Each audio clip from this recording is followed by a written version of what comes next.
Hi, everybody, and welcome to Training Thursday. Let me know if you are joining us. And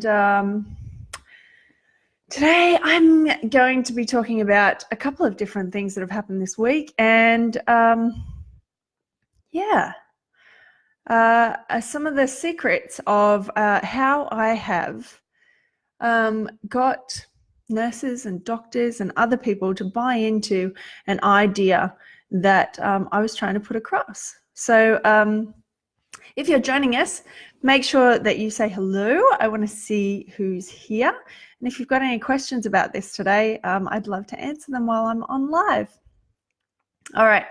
So today we're going to be talking about if you are joining us, say hello. I want to see you. Hey, Catherine. Hey, Caroline. Nice to see you. Okay, cool. All right, I want to tell you a story. And I want to tell you a story for two reasons. Number one is I just flew back from New Zealand yesterday. During this past week, we were on an amazing family holiday, and being on a family holiday is really important to me because when I was first starting out in clinical practice, it was a couple of years before we went on like a big family holiday because, you know, there's saving and there's timing, and I didn't want to be away from my clinic, and there was a whole bunch of stuff. But now it's a priority. We have a couples holiday for my husband and I. We have a family holiday, we have a work holiday, and a growth holiday. So going away to a conference or something to you know, have some internal growth. It's kind of a non-negotiable for our family because it goes with our family values. So we were on our family holiday last week, and we were supposed to fly home on Sunday, and my gorgeous husband and our now 16-year-old were doing their last mountain bike ride, and it was super exciting for them because they both love mountain bike riding. And they were doing their last mountain bike ride together, and I had the rest of our family were skipping rocks along the Lake Wanaka. So big shout out to all of the New Zealand and Kiwi naturepreneurs out there. And we were having a beautiful time, you know, beautiful ski fields in the distance, and the, what do we call them? The snowy peaks. It was so lovely. And my husband randomly called me about an hour and a half before I expected him to call. And he said, I said, "Oh, you're early." And he said, "I think I've broken my arm. And hold on a second, I think I'm going to vomit. I've crashed into a tree." So I did the usual first aid thing. You guys who are practitioners will know the first aid thing, right? He's going to vomit. He's probably hit his head. It's possibly concussion. You know, I went into primary diagnosis, secondary diagnosis, a whole bunch of, you know, other possibilities. All right, go to the nearest crossroads type of thing. And I got there, and he had got back up on his bike and ridden for 10 minutes. And we got over to the local hospital, tiny little local hospital, and they said, "Oh, well, the x-rays are a little bit iffy. How about you drive an hour and a half into the middle of nowhere where you've never driven before to go and get a CT scan?" And I went, "Okay, well, we need to find out what's wrong." And so my husband's actually broken his neck. And the thing about that is, when we were in the hospital, he was relatively stable while the adrenaline was kicking in. And after the adrenaline had calmed down again, what was happening was his pain was increasing, and so was his nausea. So he actually had delayed concussion as well. And I'm telling you this because it's very exciting from a medical perspective, and it also gives rise to the bags under my eyes because we just flew home yesterday. And in flying home yesterday, we weren't sure when we were going to come home. So my kids came home on the plane on Sunday, and things just started to get not the best the day after. He was vomiting, and there was other things going on. They hadn't put a drip in. I was sure he needed more medication. I was certain that he needed a few other bits and pieces, like my background's in medical science. So they hadn't done any blood tests on him. There was other tests that I thought, this could be a possibility here. And I'm telling you this because in that moment, I needed a buy-in from the doctors and the nurses to buy into my idea of what my hubby needed. And it is exactly like any other part of your business or any other part of your clients to do. You need a level of buy-in, and we all freak out about the word buy, and we also freak out about the word sell. But you need to sell somebody on the idea of stuff, and you need a level of buy-in from them as to whether or not they're going to agree to do the thing you want them to do. Now, it was late on Saturday night, and I thought, yes, we're going to go home tomorrow. We're going to fly. This is going to be fine. Awesome. And I was staying at the hospital, and I found out that you couldn't stay at the hospital. So a very curt nurse told me that I couldn't stay. I thought, okay, how can I end up staying tonight and make sure that my husband's fine? Because if I'm there 24/7, everything will be fine. Hey, Jane. And so I was sitting there going, okay, right, she's being horrible, and then I could quite easily blame all of the things on everybody else. And this happens in our business as well. Why isn't anyone joining in my workshop? Why isn't my client following what I say they should? Why isn't, and it's all external. But what I could control was what story could I tell to allow somebody to come into the story that I had. And we are humans, so we respond to stories. Just plain asking from a place of, it's 11 o'clock at night, I want to stay here, doesn't quite cut the mustard, and it doesn't bring her along for the story with me. So I said, well, my kids are an hour and a half away in a resort, and they are, that's a long way in the middle of a gorge on a horrible road that I have to drive on. Unfortunately, I don't have anywhere else to stay. So there was this. So sharing a story and engaging her on a personal level changed the way she responded to me. And the same thing happens when we are asking our clients to do stuff. Giving them information about the things that they're taking, not just giving them the thing that they need to take. And they have a level of buy-in about the response there. They also have a level of buy-in when it comes to your workshops. Why should they come? What are they going to get out of it? Why, there's levels of information and level of story that they can engage in from an emotional perspective that is going to get you more of a buy-in than others. So the following morning, like I was saying, my hubby was getting dehydrated, he'd been throwing up, he'd been doing all these things. And for 3 days, he hadn't had a drip. And I knew he needed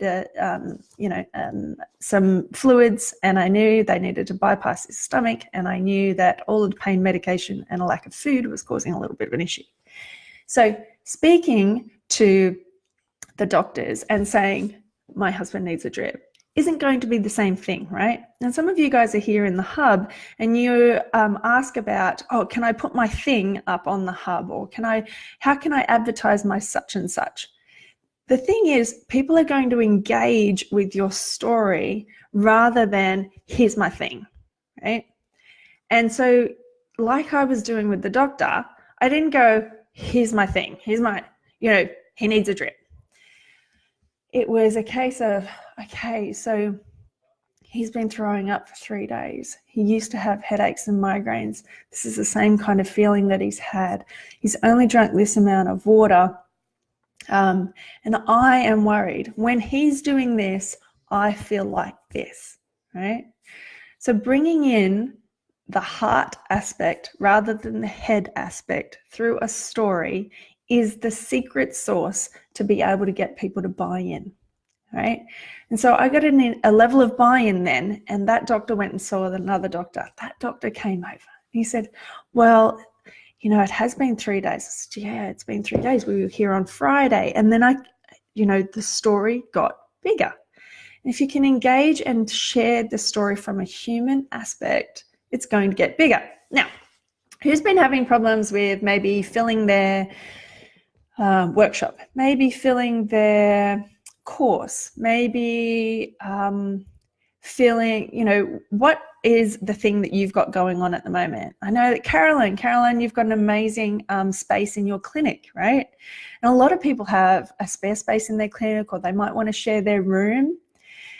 And we go, space in clinic available, right? Just like, drip, please. Come rent my room, please. It's a really different thing to be able to go, this is what my values are. I'm really worried about my husband.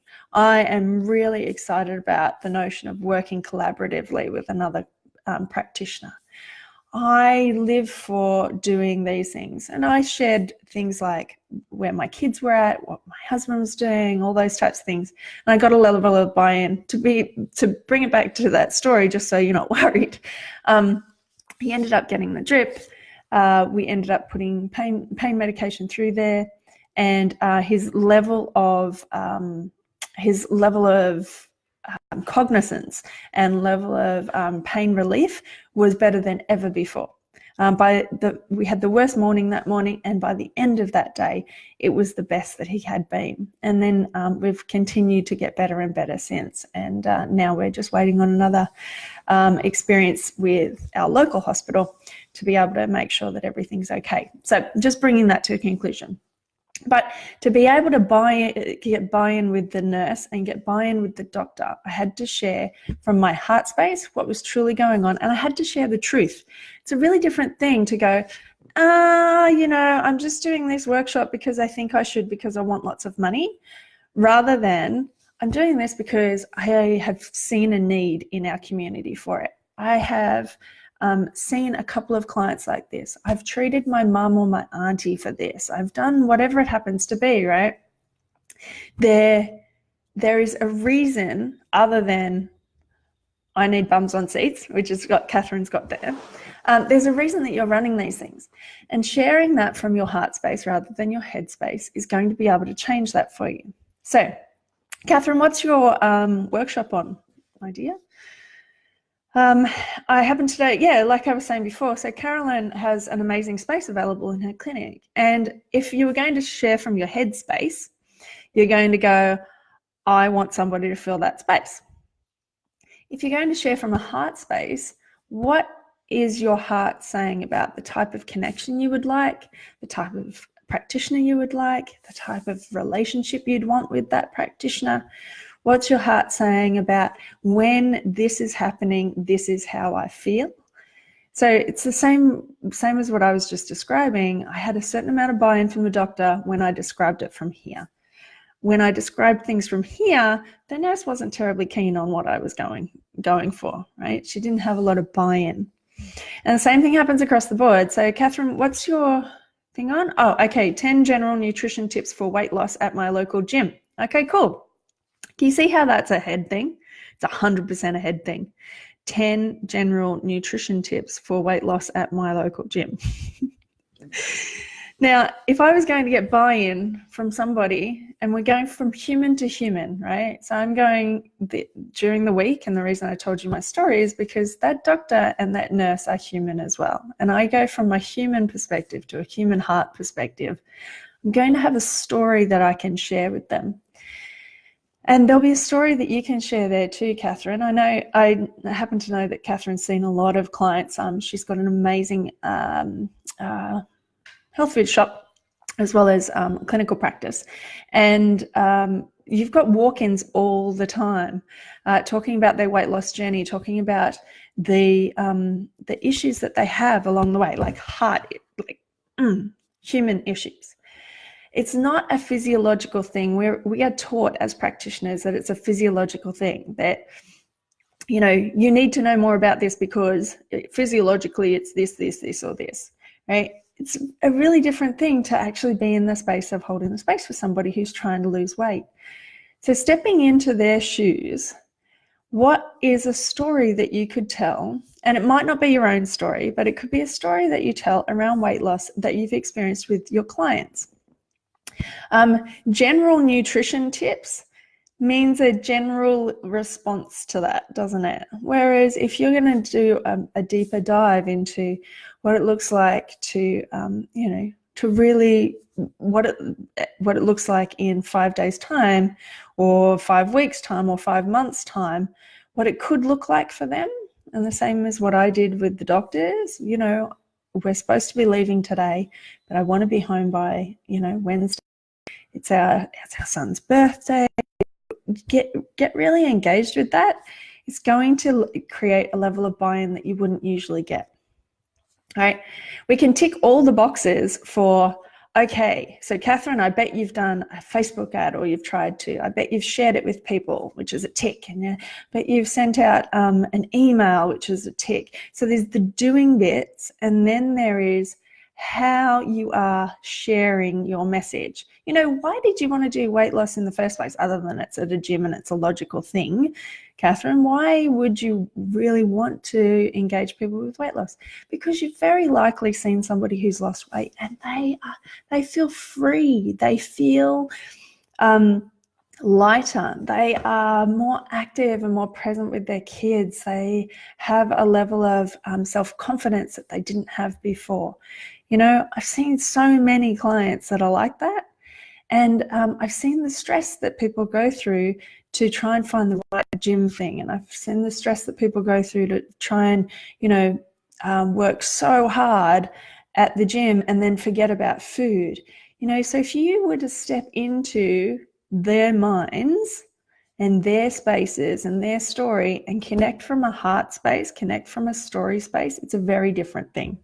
So as an example, my suggestion, Catherine, is something along the lines of, I know how hard it can be. I've seen so many clients come through my doors that are either working too hard at the gym, feeling guilty for not going to the gym, or have completely have done everything that they can and just don't know what to do with food.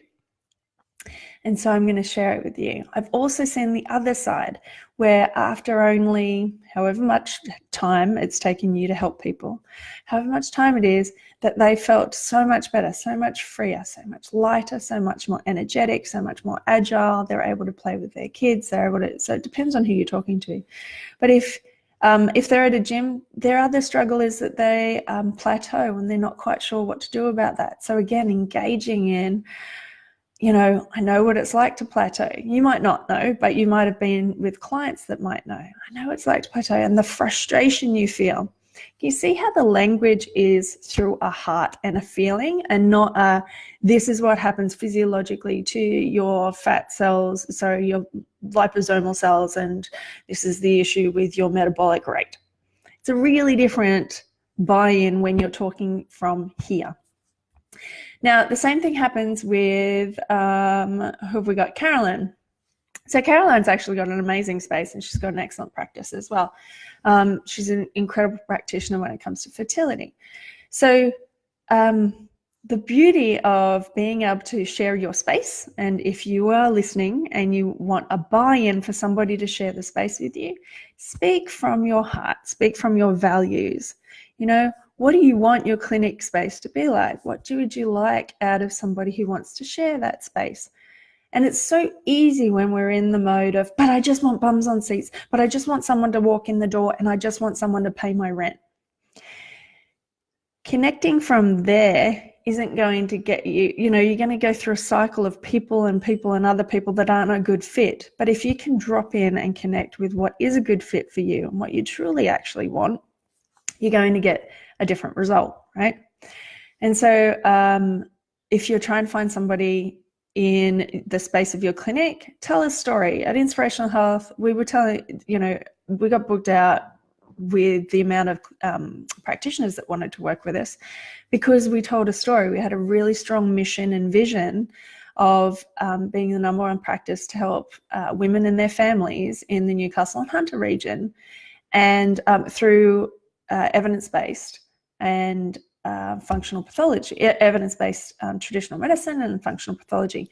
And so we had a really strong mission and vision, and we really wanted to connect with people who wanted to be in that same space, right? And again, it's by telling a story. We were telling stories of the types of clients that we loved to help, the types of people that came and we couldn't help because we didn't have that type of practitioner on board, but it's through the story of the heart that you're going to get buy-in. It's not through the facts and the head. All right. So I just wanted to share with you that little nugget, that little secret to getting people to buy into whatever it happens to be for you, and not be scared of the word buy or sell, because it's actually more about bringing people on board for the journey you want to be able to help them with, or that you want their help with, right? And it's okay to ask for help, and it's okay to be in receiving mode of that. But it's also really important to connect from a heart space and a story space, rather than ticking all the boxes and going from the head. All right. Okay, Catherine's got another little message. The gym do 4-week programs each session, and I do a talk as part of this. So I cover water, liver, estrogen. Okay, so this is a beautiful example, Catherine. I'll engage on the plateau and what's going on with their heart space, and look to their body, heart, and mind around what looks like in 10 to 20 days' time. I get that, totally get that. And so this is the thing about us being practitioners, right? We go into practitioner speak and we go, yes, so I cover water, liver, estrogen, etc. as well. Can you see how, if we were to come at it from a headspace, practitioner speak, we go, yes, I'm going to cover liver, estrogen, and water. And if we come at it from a heart space, we go from a space of what it's like to be frustrated with having headaches all the time, or waking up feeling slightly hungover, what it's like to have to be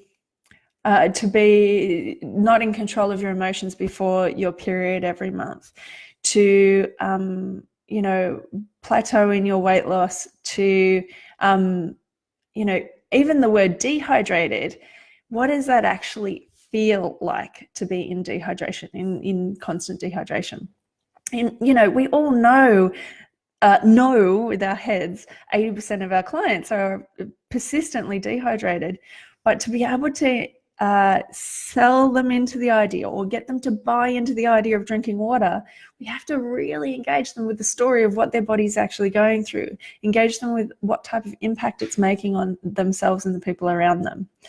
And so even just from a dehydration perspective, how is it that you're making good decisions for yourself and other people?